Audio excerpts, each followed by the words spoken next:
Good morning, ladies and gentlemen. Welcome back to the last day of 9 Jakarta International Chest and Critical Care Internal Medicine GICCIM 2021 live webinar. My name is Chutne Bigeta and I will be your host for today's events. Today we will be having 3 lecture sessions. We are sure that today's session will enrich our knowledge and understanding even more. Before getting into the session, we would like to remind you that 1. All participants of GICCIM 2021 are expected to attend the webinar attentively. Certificates will only be given to participants who attend at least 70% of the whole webinar. Participants may use the Q&A feature in Zoom webinar if they have any questions for the speakers. You can ask the questions in the middle of the lecture, and there is no need to wait until the speaker is done speaking.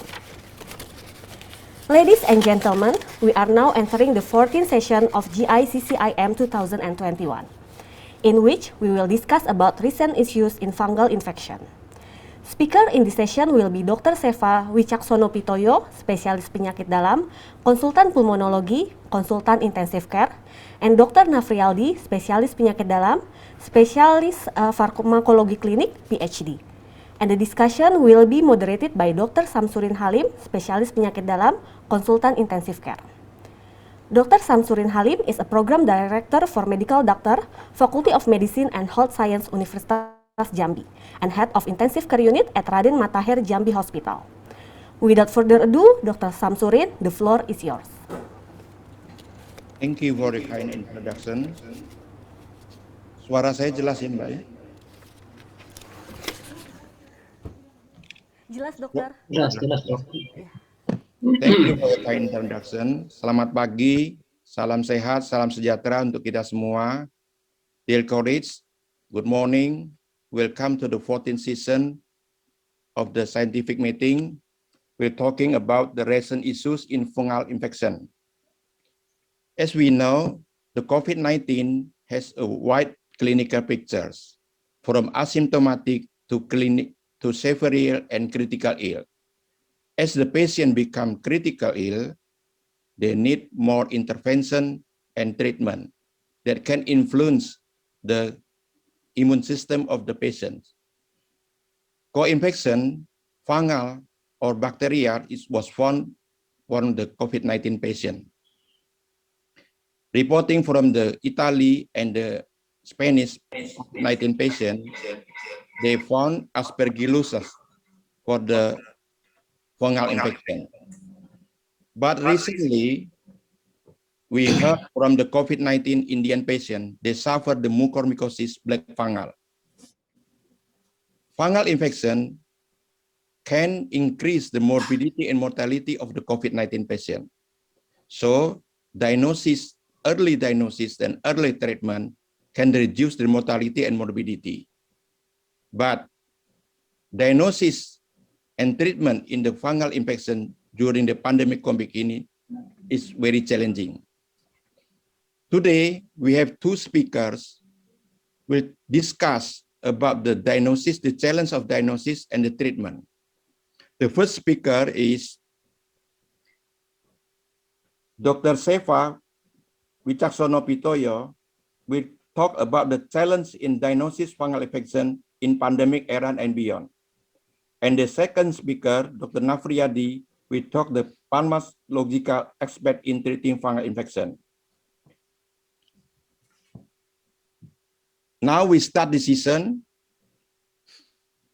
I will call Dr. Seva Witoyo Wicaksono for the first speaker. Doctor, maybe the curriculum vitae. Okay. Dr. Seva Witoyo Wicaksono is an internist, pulmonologist, and intensivist from Cipto Mangunkusumo Hospital, FKUI Jakarta. Time is yours, Dr. Seva, 25 minutes for presentation. Thank you, Dr. Samsirun, for the time and the opportunity. And should I continue talking in English or in Bahasa? Okay, I'll ask permission to share my screen. Hopefully that you can see the screen well. Okay, your screen is well. Oke. Oke. Baik, karena pembicara mungkin banyak yang kemudian dari Indonesia juga, saya mencoba untuk presentasi dalam bahasa saja supaya komunikasi nanti dengan penanya juga lebih baik ya. Oke. Oke, jadi saya dapat tugas untuk membahas mengenai diagnostik, dan diagnostik yang kita mesti perhatikan dalam menghadapi permasalahan jamur itu adalah, pertama adalah perilakunya ya. Jadi pada perilaku jamur itu ada sebagian besar itu adalah pada pasien yang mengalami penurunan kekebalan. Walaupun ada juga yang kemudian pasien mendapatkan kondisi imunokompeten atau kekebalannya cukup bagus masih mendapatkan jamur juga. Kalau yang imunokompeten biasanya berkaitan dengan lingkungan, yaitu misalkan petani, kemudian orang bekerja pada pabrik-pabrik tertentu atau lingkungan-lingkungan, misalkan seperti daerah dengan airnya terpolusi, kemudian juga gambaran rumah-rumah yang tidak sehat gitu ya. Kan tetapi untuk yang imunokompromis biasanya kita juga harus berpikir pada pasien-pasien critical ill. Kalau seperti sekarang ini kita pada COVID banyak mendapatkan pasien-pasien di ICU yang kemudian juga harus mendapatkan steroid, obat-obat anti interleukin, itu juga potensi untuk mengundang jamur. Kemudian setelah itu kita juga sebelum era pandemi dan sampai sekarang juga kita masih harus banyak berhadapan dengan transplantasi, makin banyak organ transplant makin banyak terjadi, di mana imunosupresan banyak digunakan. Belum lagi pasien dengan AIDS ya, HIV itu sekarang juga makin banyak terjadi. Nah, gambaran tentu selain dari faktor risiko tadi, kita juga harus memikirkan tentang faktor-faktor gambaran-gambaran dari klinisnya. Nah, kalau kita bicara tentang tipenya, maka bagi mereka yang memiliki imunokompromis atau faktor-faktor risiko, itu seringkali mendapatkan jamur yang oportunistik. Oportunistik artinya dia ada sehari-hari di badan kita mungkin, tapi menjadi infeksi kalau memang ada sesuatu. Ada juga sih yang endemik. Endemik itu ada terus panjang tahun dan bisa muncul walaupun dia tidak sehari-hari ada di badan kita. Kebetulan lagi ada musimnya gitu ya, dan setiap tahun ada saja muncul kasus yang secara sporadik seperti misalkan blastomikosis, histoplasmosis, dan koksidioidomikosis. Tapi sementara untuk yang oportunistik kita lebih sering hadapi tadi ya, seperti karena faktor resiko seperti aspergillus dan mukormikosis, ini dua yang paling menyulitkan bagi kita. Tapi pada pasien critical ill kita seringkali dapatkan adalah kandidosis yang pada populasi umum itu relatif paling jarang sebetulnya. Ada di badan tapi nggak bikin sakit. Nah, apa saja infeksi jamur oportunistik? Yang pertama tadi saya sampaikan aspergillosis. Ini biasanya pada pasien-pasien yang kita muncul pertama pada yang sesak-sesak seperti asma. Kita curigai jangan-jangan bukan asma tetapi dia alergi terhadap aspergillus yang ada dalam badannya dia. Belum lagi pasien yang kemudian keganasan. Nah, yang sekarang ramai dibicarakan adalah mukormikosis, terutama di India karena faktor endemisitas di sana, tapi kemudian pasien mendapatkan infeksi COVID. Aspergillus juga banyak meningkat pada COVID, terutama yang disebut sebagai Kappa ya. Jadi COVID-19 Associated Aspergillus pulmonosis. Jadi itu, kemudian yang lain adalah hyelohydromycosis, itu merupakan terbagi dua, yaitu fusarium dan Scedosporium. Oh ya, kembali dengan mukormikosis, itu khasnya adalah lesinya di daerah THT dan mata biasanya. Jadi kalau kita mau melihat lesi itu pada pasien-pasien kita, termasuk yang di COVID zaman sekarang, kita harus hati-hati ke sana. Kemudian yang lain adalah Cryptococcosis dan Candidosis. Cryptococcosis paling banyak adalah Cryptococcus neoformans, walaupun Cryptococcus gatii juga bisa ada. Itu seringkali pada pasien HIV/AIDS. Sementara kandidosis saya sampaikan tadi jarang pada populasi umum, tetapi akan sangat meningkat dan menjadi dominan pada pasien yang penyakit kritis, juga pada imunokompromis. Sementara endemik mikosis seperti blastomikosis, histoplasmosis, dan koksidioidomikosis itu relatif jarang di daerah kita ini, termasuk Asia Pasifik, tapi banyak di daerah daerah orang kulit putih. Biasanya di daerah-daerah yang memang lingkungannya mendukung. Gejalanya penyakit jamur seringkali ada demam, tapi ini tidak bisa dibedakan dari infeksi yang lain karena hampir semua demam menimbulkan seperti itu. Nah, bisa juga batuk dan nyeri dada, bisa juga batuk darah, lagi-lagi ini tidak spesifik. Nah, tetapi memang kita perlu curiga setiap kali ketika ada faktor latar belakang tadi, yaitu pasien punya latar belakang imunokompromis atau mendapatkan imunosupresan atau kemudian dia mendapatkan antibiotik yang ternyata tidak sembuh-sembuh juga. Bisa juga pasien sesak nafas ya, kadang-kadang saya sampaikan milik seperti asma atau bahkan ARDS sekalipun. Nah, beberapa catatan yang mesti harus kita kemudian teringat atau memikirkan jamur adalah pertama, aspergillosis seringkali bisa tembus sampai ke kulit dan otak. Jadi kalau ada lesi yang sampai ke kulit dan otak selain paru, pertimbangkan kemungkinan aspergillosis. Kemudian juga keterlibatan sampai ke pleura itu bisa pada mukormikosis. Kalau sampai lesi di nyerinya itu nyeri, itu kita pertimbangkan kemungkinan fusarium atau pseudosporium, yang itu merupakan kelompok hyalohipomikosis. Sementara kalau ada nyeri dada, kita mesti pertimbangkan lebih pada histoplasmosis. Juga hal-hal yang lain kita mesti pertimbangkan. Nah, ini beberapa gambaran kalau kita dapatkan fungus ball, jadi ada rongga di mana tengahnya ada gumpalan, pikirkan kemungkinan aspergilloma. Kita juga bisa mendapatkan gambaran seperti keganasan di mana tengahnya bisa seperti hipodens sehingga gambaran seperti monekrosis, itu kemungkinan adalah aspergillus juga mesti dipertimbangkan, dan seringkali juga ini merupakan keganasan yang kemudian pinggirnya mengalami aspergillosis. Dan kemudian kalau kita dapatkan ada nekrosis kutulan, maka kita bisa mendapatkan gambaran udara yang melengkung sehingga disebut sebagai udara bulan sabit, itu gara-gara ada nekrosis di situ.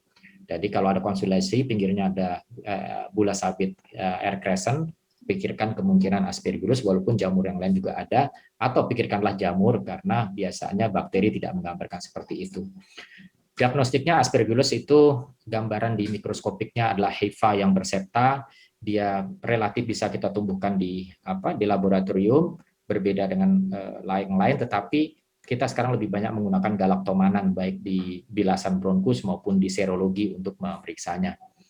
Nah, kalau mukormikosis itu gambarannya seringkali mirip kanker dengan pinggir-pinggirannya GGO ya, GGO. Jadi mirip GGO atau yang khas tetapi tidak semua harus mukormikosis, artinya apapun bisa merupakan ini, tapi pada mukormikosis adalah khas, yaitu gambarnya reverse halo. Jadi kalau halo itu pinggirnya gelap, tengahnya putih, ini sebaliknya, tengahnya lebih hipodens, sementara pinggirnya lebih putih. Jadi ini juga bisa dikultur biasanya, gambarannya lagi-lagi hifa yang bersepta sehingga mirip dengan aspergillus. Gambaran CT scan-nya tadi saya sampaikan ya, gambaran lebih. Nah, untuk hyalohipomikosis itu lebih sering pada keganasan sehingga kita seringkali mendapatkan massa dengan pinggirnya infiltrat. Gambaran infiltratnya itu patchy atau gambaran bercak-bercak tambal sulam begitu ya, dan itu bisa kiri kanan. Jadi kadang-kadang bisa mirip seperti gambaran TB, tapi juga kalau TB fibrosisnya lebih dominan. Jadi mungkin kita bisa pertimbangkan ketika infiltratnya patchy seperti ini. Nah, bedanya dengan COVID adalah GGO-nya dominan pada COVID. Kalau ini GGO-nya hanya mungkin di pinggir-pinggirnya saja. Sementara pada pemeriksaan laboratorium relatif kita bisa tanam fusariosis itu termasuk scerosporosis. Gambarannya masih tetap gambaran hifa karena ini merupakan molds ya. Nah, untuk cryptococcus itu gambarannya lebih kepada nodul ya, nodul kecil-kecil, tapi kalau confluence dia bisa menimbulkan seperti massa ya, hanya bedanya biasanya Osprey unitnya atau ketebalannya tidak setebal seperti massa, jadi konsolidasi dengan nodul banyak. Jadi jangan buru-buru menuduh konsolidasi noduler itu sebagai keganasan, mungkin cryptococcus. Diagnosisnya kita masih bisa juga tanamkan.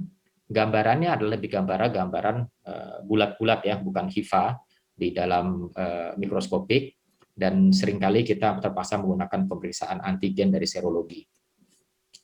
Nah, ini adalah salah satu contoh gambaran kandidiosis di paru.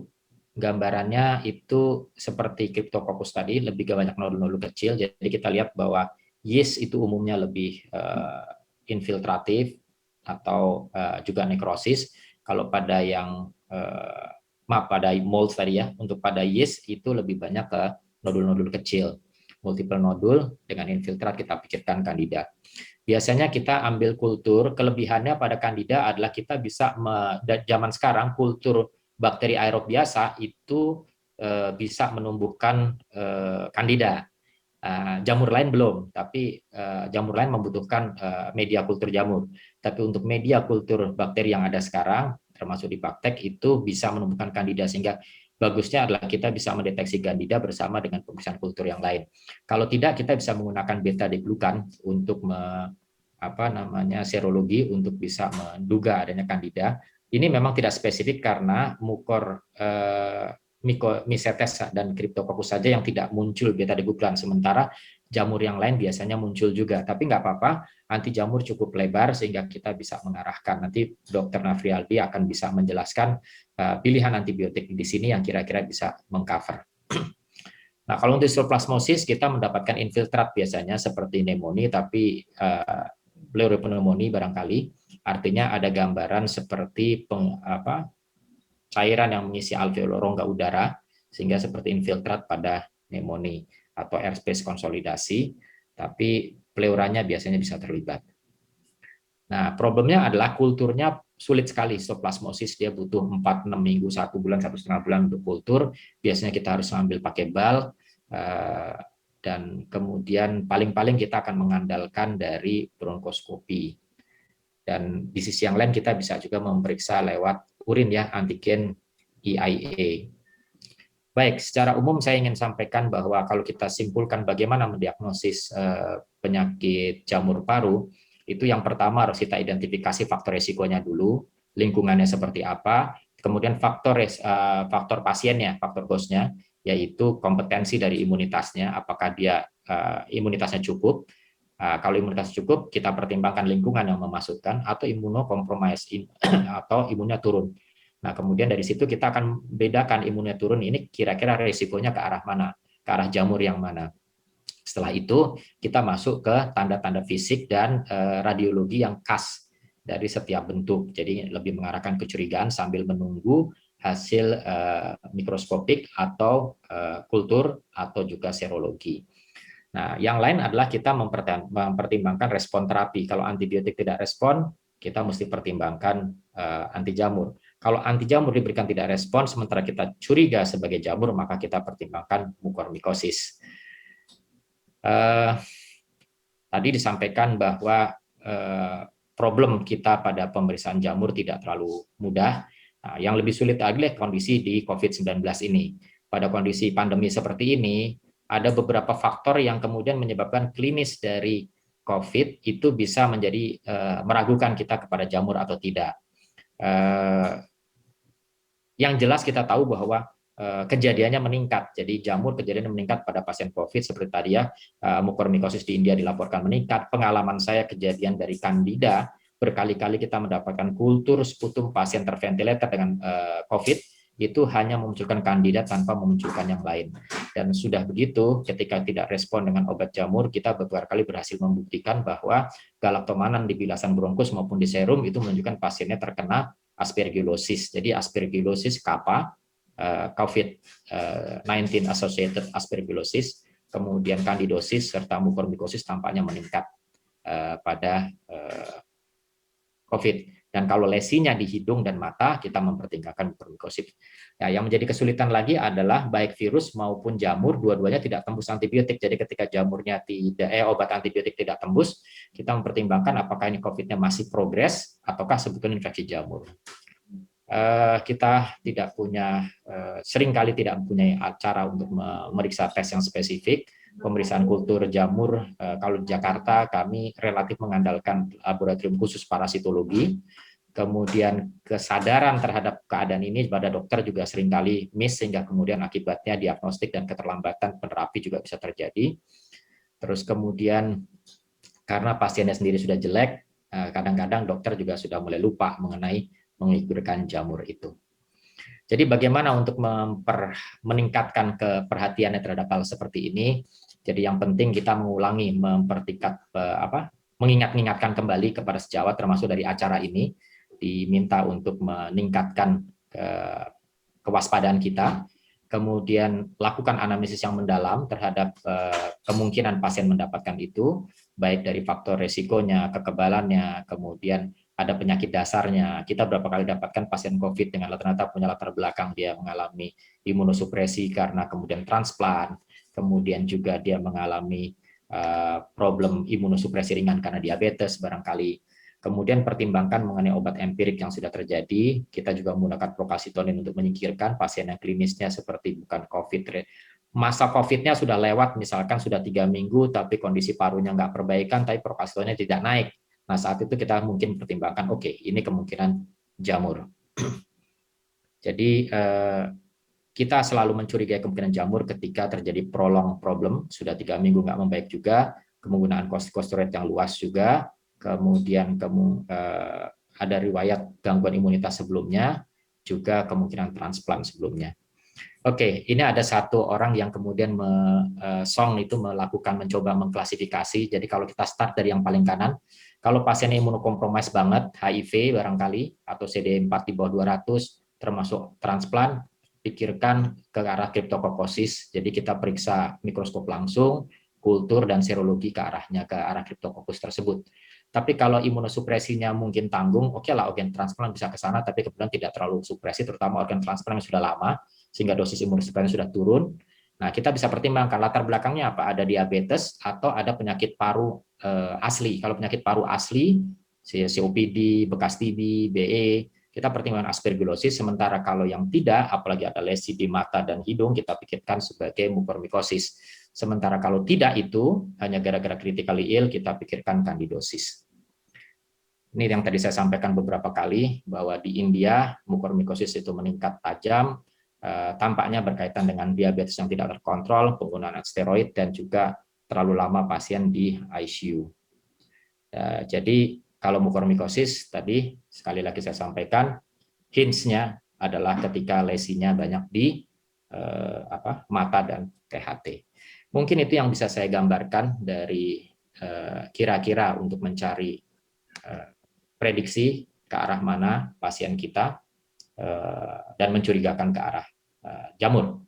Demikian mungkin yang bisa saya sampaikan. Saya kembalikan kepada Dr. Samsurin. Terima kasih. Assalamualaikum warahmatullahi wabarakatuh.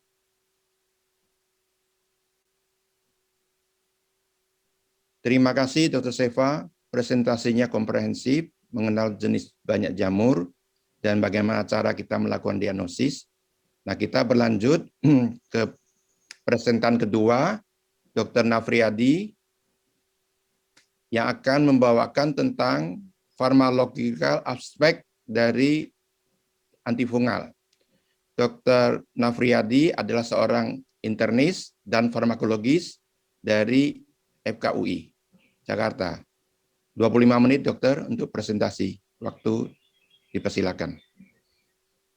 Terima kasih Dr. Samsurun. Selamat pagi, Assalamualaikum warahmatullahi wabarakatuh kepada para peserta webinar pada pagi hari ini. Saya akan coba share screen ya.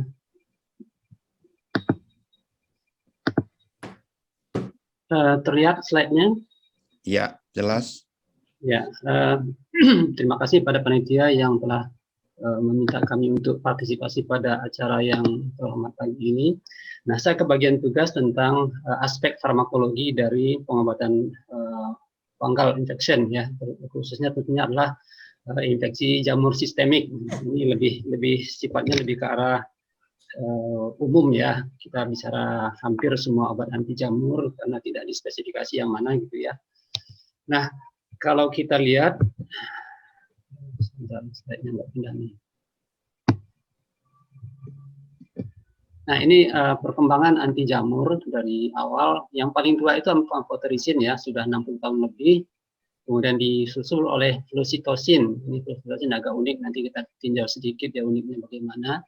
Nah, kemudian yang dianggap revolusi pada pengobatan jamur itu adalah munculnya golongan azol. Karena azol ini dianggap obat yang cukup ramah ya, tidak efek sampingnya tidak sebesar amphotericin, tidak sebesar flucytosine ya. Nah, di samping itu juga keunikan dari golongan azol ini dia bisa diberikan per oral, sementara amphotericin ini harus injeksi. Nah, namun demikian berkaitan dengan efek samping amphotericin B yang cukup besar, lama-lama orang mengembangkan yang amphotericin yang lipid ya, lipid. Nah, ini lebih rendah efek sampingnya dan ini dianjurkan lebih sering ya, cuman masalahnya juga harganya jauh lebih mahal. Nah, kemudian azol juga timbul generasi-generasi baru ya. Nah, yang lebih baru lagi adalah yang golongan ekinokandin, ikapungin, gaspopungin, anetapungin. Ini anti jamur yang sangat baik toleransinya ya. Tapi kita lihat bahwa dari sisi spektrum ekinokandin ini lebih terbatas dibanding golongan azol dan golongan amphotericin B. Nah, ini secara skematis sel jamur, sebelah kiri ini gambaran sel jamur, dan kanan juga ini lebih skematis lagi. Nah, ini dinding yang kuning, dinding, kemudian di dalamnya membran. Nah, ini dalam inti sel. Nah, kalau kita lihat di sini obat-obat anti jamur itu terfokus sebagian besar di dinding atau membran ya. Hanya satu di sini yang bekerja di dalam inti sel jamur ya, yang lain di dinding dan membran. Kita lihat lagi di sini bahwa nah ini gambaran dari dinding, hanya golongan ekinokandin yang bekerja di dinding jamur ya. Jadi kita lihat lebih jauh ya. Sementara azol, semua azol, kemudian amphotericin B, terbinafin itu di membran, dan tadi yang kita sebutkan fluoxetine dan glycyrrhizin yang di inti sel. Nah, ini spektrum anti jamur ya. Nah, kita lihat di sini yang garis tegas hijau ini adalah yang dia sensitif. Putus-putus ini masih ada resiko untuk resisten ya. Tapi kalau kosong berarti tidak aktif ya. Nah, kita lihat di sini bahwa amphotericin B yang obat yang paling tua ternyata juga dia poten untuk semua jenis, termasuk tadi mucorals ya, yang mucormycosis yang sulit dibasmi ya, dan juga yang dimorfik, histoplasmosis, blastomycosis, coccidioides mitis, ini hanya amphotericin dan azol yang bisa, sementara ekinokandin tidak sensitif, ya, tidak aktif. Fluoxetine juga tidak aktif terhadap yang dimorfik ini. Nah, kita lihat secara garis besar, ini sepertinya banyak sekali apa tentang obat anti jamur, tapi ada pola tertentu ya, yang warna pink ini adalah amphotericin, yang biru muda ini azol, yang adalah ekinokandin dan juga fluoxetine. Jadi 3 kelompok jamur yang besar, satu yang agak unik ini yang kedua ya. Kita lihat nanti lebih rinci. Nah, kita masuk sekarang pada amphotericin B. Nah, mekanisme kerjanya kita lihat di sini, amphotericin B itu membentuk agregat dengan akan melakukan sekwestrasi terhadap ergosterol. Nah, kalau ini kita lihat adalah membran jamur, membran ini yang hijau-hijau adalah ergosterol. Nah, ini yang membedakan kenapa sel manusia tidak kena, karena sel manusia dan mamalia itu dia bukan ergosterol tapi kolesterol. Jadi yang ditarik oleh, yang disekwestrasi oleh amphotericin B itu adalah ergosterol, bukan kolesterol. Walaupun kadang-kadang kalau dosis tinggi bisa juga sebagian kena ya. Nah, setelah ditarik ergosterolnya, terjadilah bolong-bolong di sini di membrannya, sehingga timbul kebocoran-kebocoran. Jadi selektivitas ion-ion yang harus diatur, dibatasi oleh membran, jadi kacau ya. Jadi ion-ionnya saling bercampur, bertukaran, sehingga selnya mati. Nah, dari segi nama amphotericin, amphoter ya, amphoter itu artinya molekul yang dia bisa asam sekaligus bisa basa tergantung lingkungannya gitu ya. Nah, ini termasuk golongan macrolide, antibiotik macrolide, namun tidak punya efek antibakteri ya. Nah, ini semua dianggap atau memang terbukti bahwa amphotericin ini adalah anti jamur yang paling luas spektrumnya. Nah, masih ada efek terhadap protozoa, Leishmania dan Naegleria terbatas ya. Nah, walaupun dia aktif terhadap semua, masih timbul kemungkinan mutasi pada sintesis dari ergosterol. Nah, ini yang beberapa jamur yang mengalami resistensi kalau mengalami mutasi pada enzim-enzim sintesis ergosterol ini. Nah, kita kenal 4 formulasi dari amphotericin B. Yang paling klasik adalah CAMB atau konvensional atau klasik anti-amphotericin B, disebut juga koloidal. Nah, kemudian yang ABCD, amphotericin B, koloidal dispersen. Kemudian liposomal. Nah, liposomal ini kayaknya yang paling nyaman ya, yang paling rendah efek samping karena dia dimasukkan di dalam liposom, partikel-partikel lemak di dalamnya dimasukkan amphotericin B. Nah, ini yang mencegah efek samping yang sering terjadi pada konvensional atau amphotericin B. Kemudian ada lagi yang lipid kompleks. Nah, ini kalau kita lihat tadi gambaran dari kinetiknya, oral bioavailability-nya rendah ya, kurang dari 5% ya. Nah, sehingga perlu diberikan secara intravena. Nah, kemudian juga protein bindingnya tinggi ya, ini ada risiko untuk pasien-pasien yang hipoalbuminemia berat ya, dan juga bisa penggeseran obat-obat tertentu. Nah, kemudian low CSF penetration, jadi penetrasinya ke otak itu rendah sebetulnya. Namun obat ini digunakan pada meningitis jamur dengan cara intratekal ya. Nah, baru amphotericin B yang diberikan intratekal. Kemudian juga pernah atau cukup sering malah digunakan pada intravitreal pada endophthalmitis ya. Jadi cukup luas penggunaan dari amphotericin B ini. Nah, kemudian kalau kita bandingkan yang koloidal, yang klasik ini, dia bentuk partikel, sehingga harus diperhatikan, jangan sampai digunakan filter yang kecil ya, filter pada IV line ya, itu dia akan tersaring di sana, jadi digunakan yang tanpa filter ya. Nah, kemudian juga dengan elektrolit, dia bisa membentuk agregat, sehingga pelarutnya sesuaikan dengan petunjuk dari industrinya, harus dengan water for injection-nya ya, Aquabides sudah disediakan, jadi jangan dengan RL misalnya atau NaCl, itu dia akan membentuk presipitasi ya. Nah, kemudian ya ini yang liposomal bisa dosisnya lebih tinggi karena dia lebih aman ya. Nah, kemudian dari segi nefrotoksisitas, nah, yang paling nefrotoksik itu justru yang konvensional itu ya.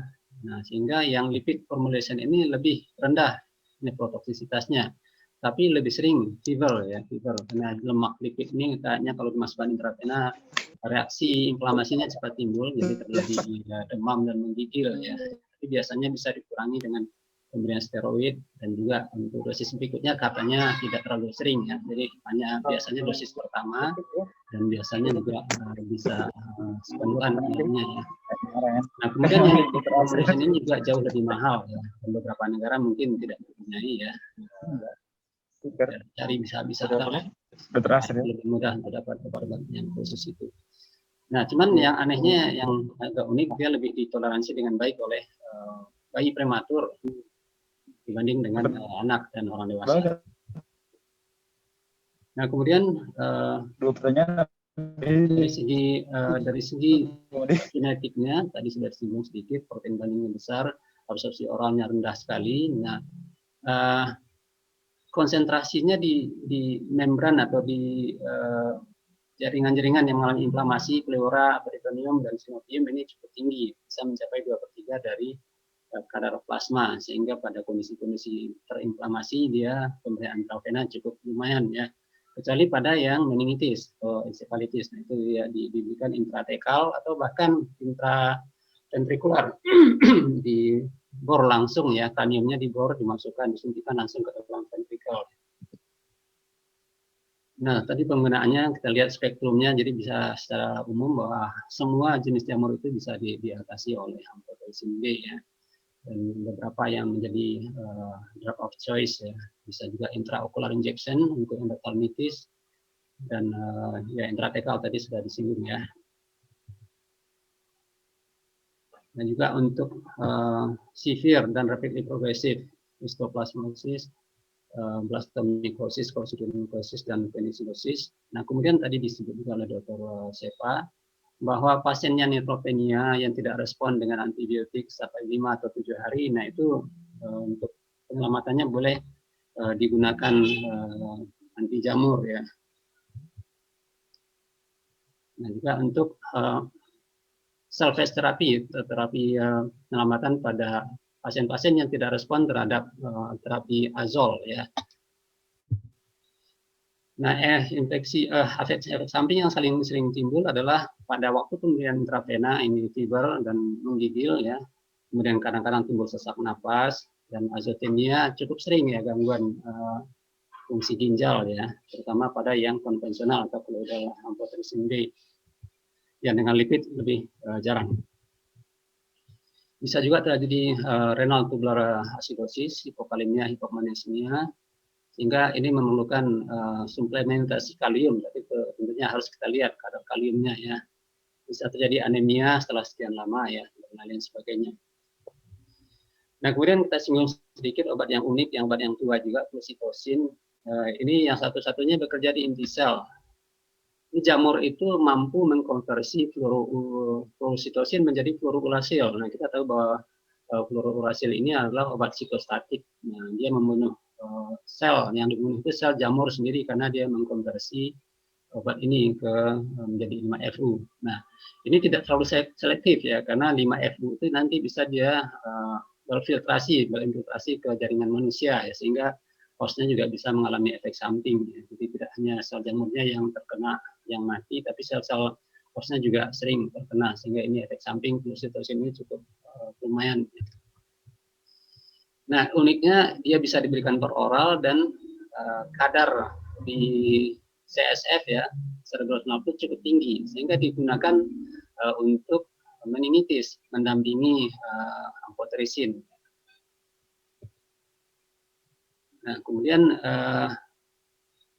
efek samping yang lazim adalah supresi sumsum tulang, leukopenia, trombositopenia, bisa terjadi rash, vomiting, diarea, kemudian peningkatan liver enzim. Nah, penggunaannya hampir terbatas pada terapi tambahan amphotericin B yang dijadikan sebagai gold standar pada cryptococcal meningitis ya. Nah, ini dosisnya. Dan ini juga pada pasien HIV yang mengalami cryptococcal meningitis dia sebagai obat standar ya. Yang kedua adalah golongan azol, imidazol dan triazol. Nah, azol ini adalah molekul nitrogennya ya, N ya. Ya, imidazol ini N-nya 2, kalau triazolnya N-nya 3 ya, dari cincin azolnya. Nah, fluconazol, itraconazol, voriconazol, prosaconazol, dan lagi isoproconazol yang lebih baru. Nah, mekanisme kerjanya dia mengintervensi sintesis, urutan sintesis dari ergosterol ini diintervensi sehingga dia terhenti di satu tempat. Jadi ergosterol 11 ini diubah menjadi 3 dan ini toksik ya, toksik tapi tidak berfungsi sebagai ergosterol yang normal. Nah, ini yang akan merusak lingkungannya, merusak membran sehingga nanti akan terjadi juga kebocoran pada membran sel yang akhirnya juga sel jamurnya akan mati. Ini kinetiknya, dia probabilitas oralnya tinggi ya, fluconazol, itraconazol bervariasi, fluconazol juga tinggi, prosaconazol juga bervariasi, dan penetrasi ke otak lumayan tinggi ya, lumayan tinggi sehingga dia bisa digunakan juga untuk meningitis ya. Nah, kemudian yang lain yang sangat bermasalah pada azol ini adalah karakteristiknya terhadap enzim mikrosom, enzim sitokrom P450. Kita lihat di sini bahwa obat ini bisa sebagai inhibitor, bisa sekalian sebagai substrat. Nah, yang cukup dominan adalah itraconazol itu substrat dari CYP3A4 dan voriconazol dari CYP2C19. Sementara semuanya itu adalah sebagai inhibitor dari CYP3A4 dan voriconazol paling luas efeknya terhadap berbagai jenis CYP. Sehingga voriconazol ini walaupun dia afinitasnya tinggi, tapi juga dia sangat bervariasi kadarnya nanti karena terdampak dengan metabolisme dan juga interaksinya cukup yang paling luas ya. Nah, kita lihat di sini voriconazol itu kadar serumnya itu bisa bervariasi antara sampai 100 kali lipat dari satu pasien ke pasien lain. Jadi kalau terjadi kegagalan terapi atau tidak responsif dengan baik, itu adalah obat yang disarankan untuk melakukan therapeutic drug monitoring, yaitu mengukur kadar obatnya di dalam darah sehingga dicapai kadar yang diinginkan ya. Nah, fluconazol ini dari sekian azol ini yang termasuk yang paling baik penetrasinya ke CSF. Dia berfilitas oralnya juga paling bagus ya. Dan ini interaksinya yang fluconazol lebih minimal ya, atau lebih ringan dibanding yang lain. Nah, sebagai terapi meningitis disebutkan bahwa dia ada yang literatur yang mengatakan dia comparable dengan amphotericin B ya pada pasien-pasien di ICU ya. Dan juga bisa dosis tinggi bisa mengurangi kebutuhan terhadap amphotericin B intratekal. Dan ini sangat menguntungkan tentunya mengurangi efek samping dari amphotericin B. Tapi tidak aktif terhadap aspergillus ya. Nah, juga digunakan sebagai profilaktik untuk mengurangi risiko infeksi jamur pada transplantasi dan pasien HIV. Nah, itraconazole ini drug of choice untuk dimorfik ya, termasuk tadi dimorfik itu histoplasmosis, blastomycosis, sporotrix. Nah, dimorfik ini agak tidak semua jamur bisa, itu semua obat bisa, ya, misalnya amphotericin azole ya. Sementara caspoequinokandin tidak bisa untuk yang dimorfik ya.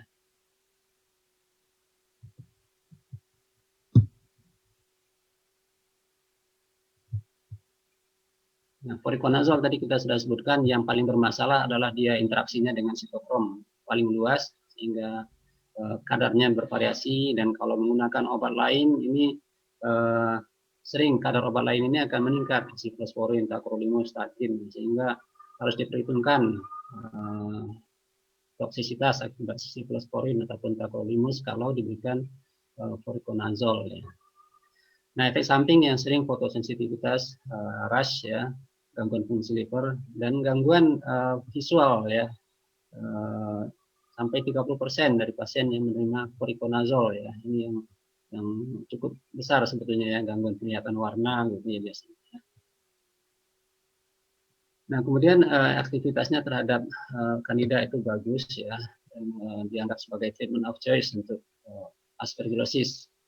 Dan ya tadi kita sudah sebutkan bahwa blood levelnya mungkin perlu diukur ya kalau tidak tercapai kondisi perbaikan.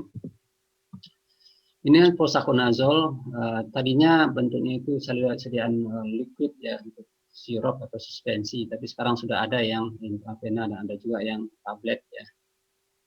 Ini dianjurkan untuk digunakan diminum bersamaan dengan makanan ya. Jadi usahakan yang berlemak, misalnya dengan susu ya.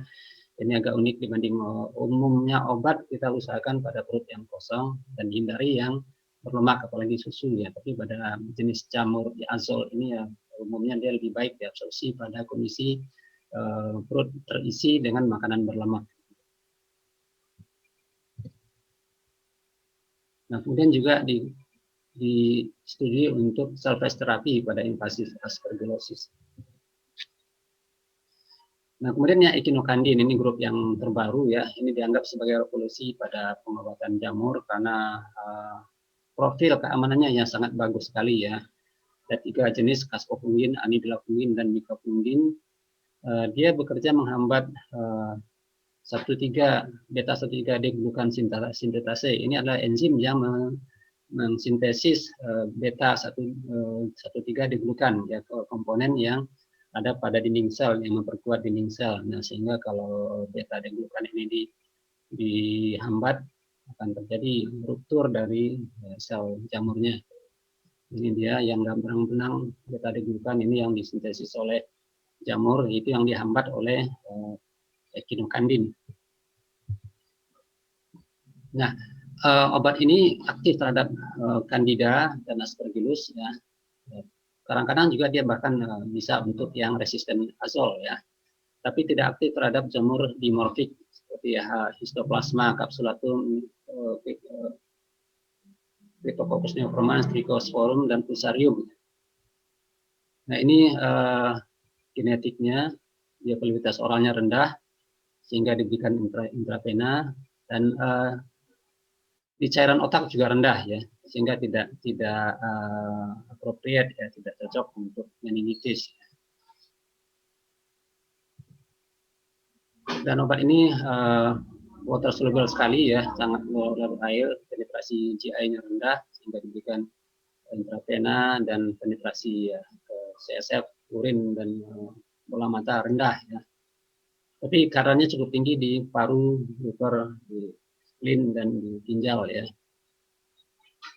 Nah, kemudian yang bagusnya lagi bahwa obat ini interaksinya dengan enzim hepar minimal ya, sehingga cukup aman diberikan walaupun ada gangguan fungsi liver ya. Ini ada 3 jenis yang sering digunakan yang ada ya, metapungin, kasfopungin, dan anilapungin. Untuk Candida fungicidal sifatnya sama, untuk Aspergillosis fungistatik ya. Nah, kemudian semuanya penetrasi ke otaknya rendah, protein bindingnya semuanya tinggi ya.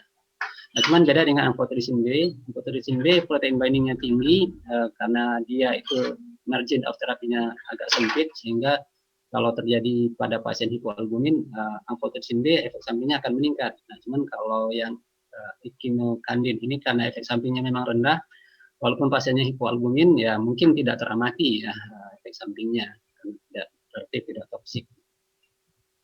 Nah, kemudian mecafungin dibanding yang lain dia diizinkan untuk dipakai pada neonatus ya, di profil keamanannya yang menang dibanding yang lain ya. Nah, kemudian kasfopungin indikasi lebih luas sedikit kasfopungin ya untuk aspergillosis dan pada febral neutropenia. Nah, kemudian pada penyesuaian dosis pada mild hepatic dysfunction ya sedikit disesuaikan pada kasfopungin, tapi micafungin tidak perlu disesuaikan dosisnya ya. Maaf Dr. Nafriadi, waktu 2 menit lagi. Ya. Nah, kemudian interaksi tadi sudah disinggung bahwa micafungin ini hampir tidak berinteraksi dengan yang lain, sehingga obat-obat ini tidak terpengaruh. Ini dosis dan lama pemakaian tergantung jenis apa yang kita hadapi kondisinya. Ini beberapa efek samping ya, di hepar semua dan anti jamur punya efek samping di hepar, di renal terutama amphotericin B, kemudian CNS ini fluconazole ya, dan di fluconazole juga di mata, di kulit ini fluconazole juga ya, di saluran cerna yang oral umumnya ya, kemudian di kardiak, kardiomiopati bisa oleh itraconazole, dan pada waktu infus ya penyuntikan itu amphotericin B. Kemudian bone marrow suppression spesifik pada flucytosin. Nah, sebagai kesimpulan kita lihat bahwa 3 jenis yang besar ini, amphotericin B ini yang paling lama tapi paling luas spektrum kerjanya dan bisa intravena, intratekal, dan intraokular ya. Nah, toksisitasnya signifikan di ginjal ya. Kemudian triazole ini spektrumnya juga luas, bisa oral, bisa intravena. Yang jadi masalah adalah interaksinya harus sangat diperhatikan karena banyak interaksi dengan obat lain, walaupun pola profil keamanan cukup baik. Nah, echinocandin ini yang eksklusif secara intravena. Yang keunggulan utama pada echinocandin ini adalah dia safety profile-nya yang sangat bagus. Nah, spektrumnya harus diperhatikan. Jangan sampai kalau terdeteksi dia dimorfik, ya itu tidak bagiannya echinocandin. Tapi kalau candida dan aspergillosis ini obat yang cukup baik. Terima kasih. Assalamualaikum warahmatullahi wabarakatuh. Terima kasih Dr. Nafriadi atas presentasinya yang komprehensif. Nah, sekarang kita memasuki sesi diskusi. Ada sudah beberapa pertanyaan yang muncul. Jadi seperti kita ketahui, Dr. Seva dan Dr. Nafriadi, pada terapi anti jamur, kita mengenal beberapa istilah. Ada terapi profilaksis, preemptif, empirik, dan definitif. Nah, ini ada beberapa pertanyaan yang muncul yang coba saya baca di question and answer di chat di situ dari Dr. Adwin Sumartono dan Dr. Arina Dina Husda Pramaswara. Mereka menanyakan apakah infeksi jamur dapat diberikan terapi empirik sama seperti infeksi bakteri. Jika iya, lainnya apa? Kemudian hal yang sama juga dari Dr. Arina. Ini mungkin bisa dijawab Dr. Seva dan Dr. Nafriadi.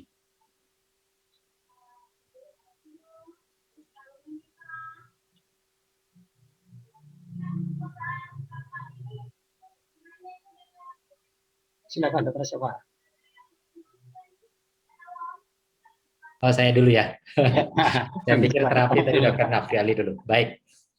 Ya, jadi memang betul bahwa pemberian anti jamur itu bisa definitif seperti antibiotik juga. Jadi setelah hasil definitif diagnostiknya keluar, kultur atau paling tidak diagnostik definitif menurut konsensus. Jadi misalkan serologi antigen seperti pada pemeriksaan apa namanya galaktomanan misalkan ya, itu bisa satu itu definitif, tetapi juga bisa diberikan dalam bentuk empirik maupun preemptif.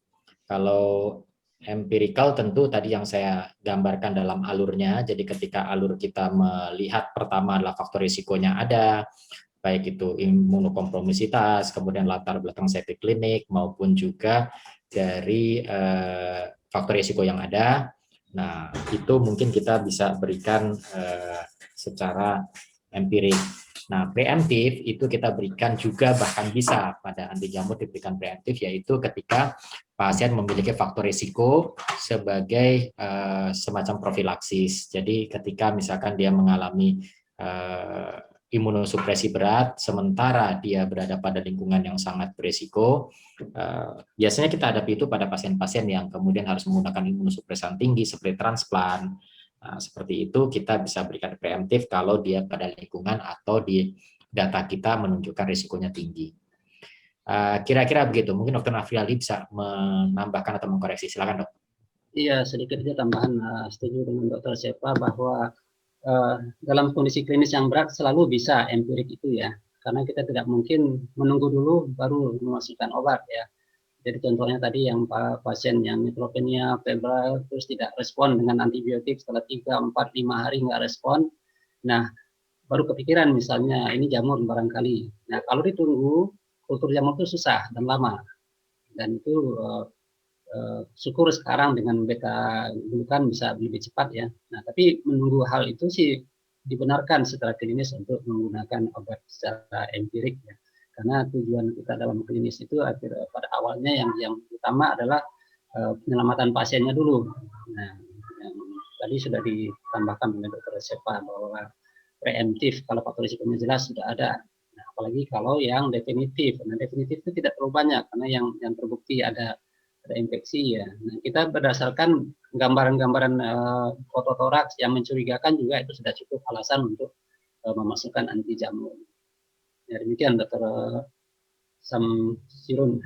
Terima kasih. Jadi itu kan kita punya istilah pertama kan profilaksis, kemudian kan ada preemptif, empirik, dan definitif. Nah, sekarang ada pertanyaan berlanjutannya dari Dr. Igusti Agung Ayu Putri Sri Dharma.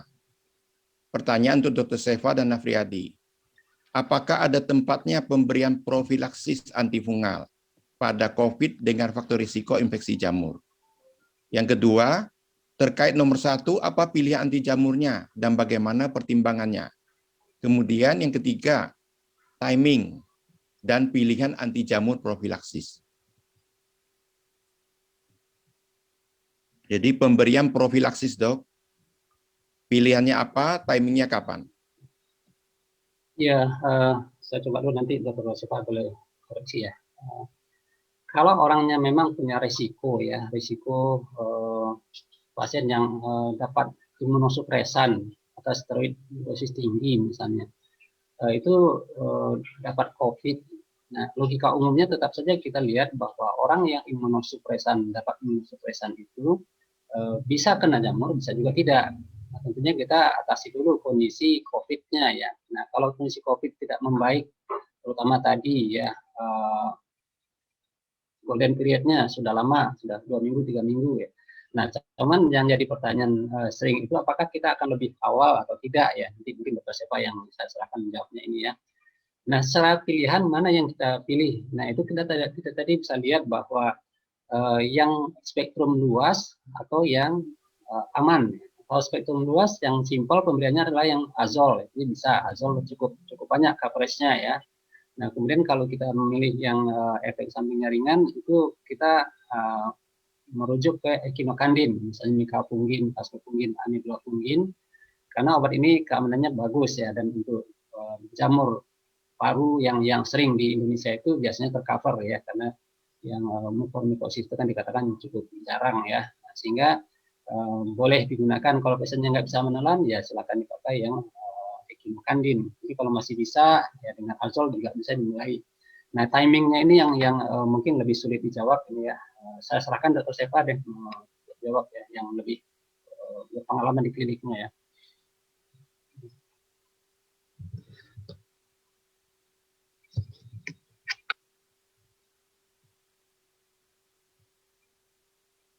Baik, maaf saya termute ternyata.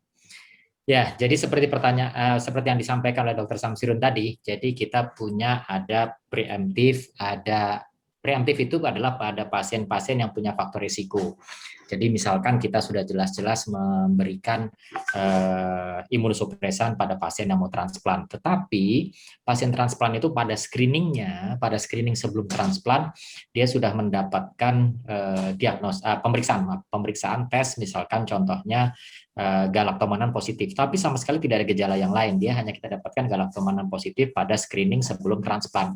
Pada saat transplant hati, misalkan mau tidak mau kita akan memberikan imunosupresan.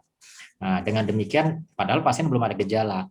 Kalau kita memberikan itu, kita memberikan profilaksis namanya. Nah, untuk terapi seperti ini, biasanya yang kita berikan itu adalah berdasarkan dari temuan yang kita curigai. Jadi misalkan dia screeningnya ternyata galaktomanan positif, maka kita arahkan ke kemungkinan aspergillus. Tapi kalau kemungkinan beta diglukan positif, kita mungkin berpikir barangkali anti kandida yang kita arahkan. Itu kira-kira pemilihannya. Nah, kalau mengenai masalah empirik itu adalah pasien yang kemudian demam, kemudian kita tidak bisa temukan penyebab, tidak bisa sembuhkan dengan penyakit yang lain. Misalkan kita sudah mendapatkan antibiotik, pengobatan corona ternyata juga sudah lewat 3 minggu, jadi secara patofisiologi virusnya mestinya sudah tidak menimbulkan demam lagi. Nah, dari situ kita akan memberikan pengobatan berdasarkan empirik dari area kita. Sebagaimana antibiotik yang dianjurkan adalah kita punya antibiogram sendiri. Jadi empirik kita selama ini apa? Kalau tidak, maka empiriknya berdasarkan dari penyakit dasar yang kita hadapi.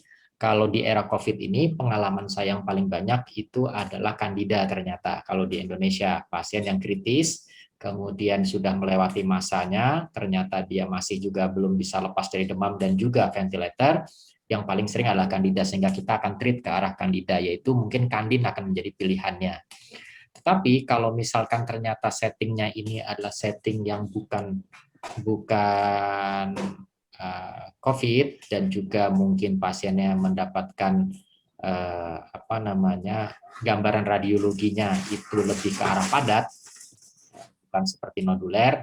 Seperti kita tahu bahwa kalau dia aspergillus atau histoplasma atau mukor itu cenderung ke arah kemudian halosign atau sebaliknya adalah reverse halosign.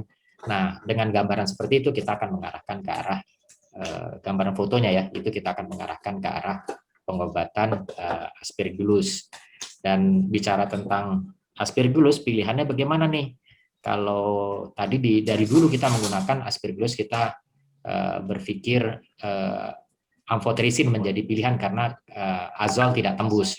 Tetapi nanti mohon masukan Dr. Nafrialdi, ada azol yang baru, baik voriconazole dan yang terakhir kalau tidak salah ada isavuconazole, itu juga justru dia mengarah kepada aspergillus atau bahkan mukormikosis yang selama ini tidak tembus oleh azol.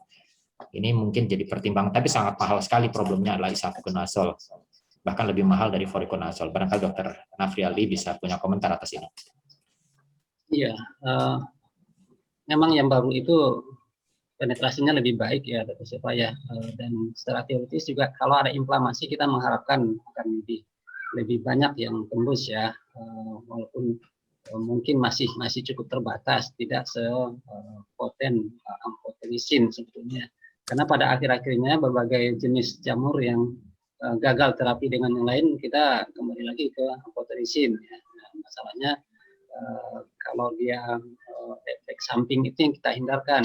Nah, kemudian dengan antifungal yang baru ya echinocandin, kalau dia kita curiga Candida, dia bagus sekali untuk Candida ya. Aspergillus juga bagus ya. Jadi kita tidak usah ragu memberikan, karena tidak banyak pertimbangan. Karena pasiennya gangguan fungsi ginjal silakan masuk, pasiennya gangguan fungsi liver dipersilakan ya. Nah itu beda sekali dengan amphotericin yang gangguan fungsi ginjal menjadi penghalang besar. Kalau azol gangguan fungsi liver menjadi penghalang besar. Nah, yang echinocandin ini malah yang jadi jalan keluar kalau penyebabnya itulah jenis Candida dan Aspergillus ini. Ya, demikian. Baik, jadi Candin kelihatannya punya pilihan banyak di sini ya. Iya. Di Profil keamanan dan potensinya itu yang bagus untuk jamur yang dia aktif ya. Salinan yang dimorfik saja gitu ya. Pertanyaan berikutnya Dok, untuk Dr. Nafriyadi. Dari Dr. Arinal kembali. Pada pasien meningitis Cryptococcus umumnya diberikan amphotericin B. Namun dalam presentasi dokter dikatakan penetrasi ke CS kadarnya minimal. Apakah pemberian obat tersebut tetap harus diberikan secara intratekal atau dapat diberikan secara intravena? Ya kalau meningitis intratekal ya, intratekal supaya dia masuk banyak ya. Karena kita bicara lagi dengan life saving dalam kondisi ini ya, jadi harus diberikan kerjasama dengan neuro yang memasukkan gitu ya. Ya bisa lah yang intensivis atau yang lain juga bisa memasukkan atau pulmo atau ya intratekal. Intratekal ya. Kemudian dari Dr. Evelyn Natania. Untuk pasien Candida atau infeksi jamur lainnya, apakah sampel diambil dari kultur sputum oral atau darah? Cukup jadi gold standard atau apakah harus diambil dari sampel bronkoskopi? Mungkin Dr. Seva yang bisa menjawab. Baik, terima kasih. Jadi yang pertama kita mesti tentukan dulu ini modelnya apa. Candida itu banyak. Candidiasis pulmoner, maka kalau pasiennya masih bisa mendahakkan, dia bisa diambil dari kultur sputum berdahak.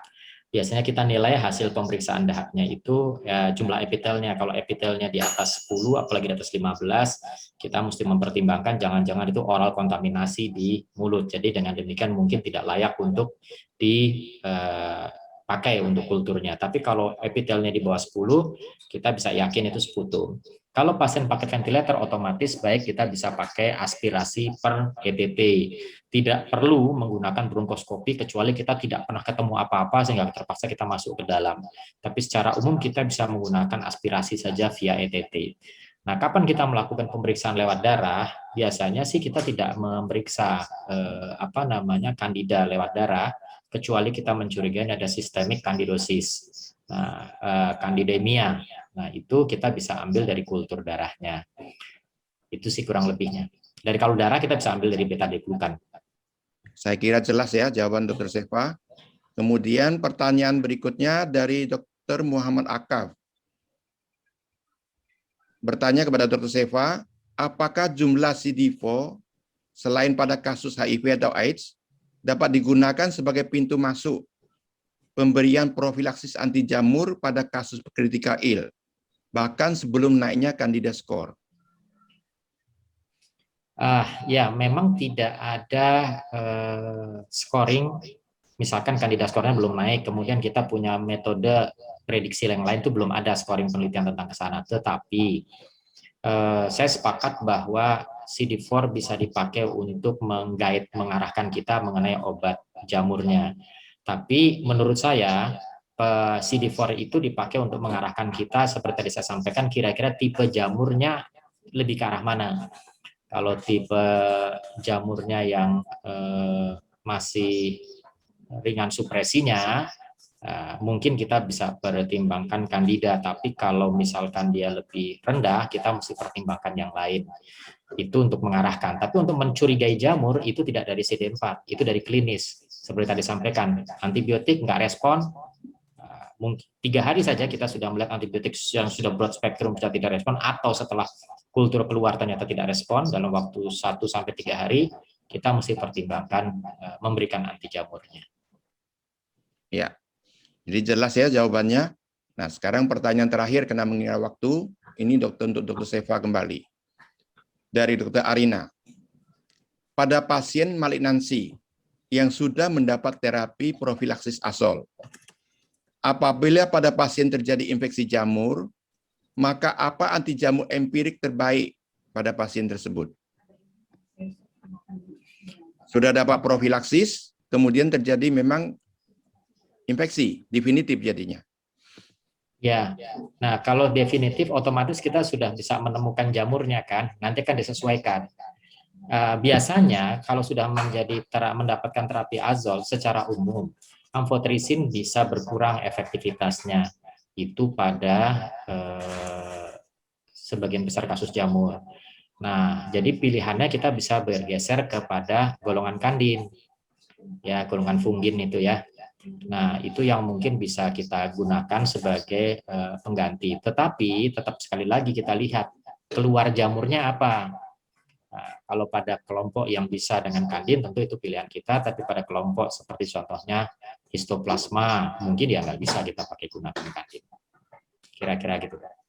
Terima kasih, karena waktu jugalah yang membatasi diskusi kita lebih lanjut. Mungkin sebagai tip home message sebelum kami tutup, dari Dr. Seva, masalah diagnosis, mungkin ada tip home message yang diberikan? Ya, satu hal yang saya ambil dari guru-guru saya senior ya, kalau kita mau menemukan infeksi jamur, nomor satu yang harus ada adalah mencurigainya dulu, terfikir dulu. Sebab infeksinya bisa tertutupi oleh infeksi yang lain, sehingga kemudian berpikir dulu kemungkinan, adakah kemungkinan jamur, baru kemudian kita melakukan evaluasi. Kalau tidak, biasanya kita akan miss. Itu mungkin sedikit, Dok. Terima kasih. Terima kasih. Dari Dr. Nafriyadi, mungkin pilihan apa sih? Karena masing-masing punya spektrum sendiri. Jadi yang terbaik yang mana? Ya, tentunya kita berangkat dari kondisi pasiennya dulu ya, para pemirsa sekalian ya. Biasanya kalau kondisinya tidak berat, kita cenderung mencari obat yang cara pemberiannya sangat aman, yang mudah, yaitu yang oral. Nah, oral itu yang representatif sekarang itu adalah azol ya. Azol mulai dari fluconazol atau itraconazol yang spektrumnya lebih luas, atau fluconazol ya.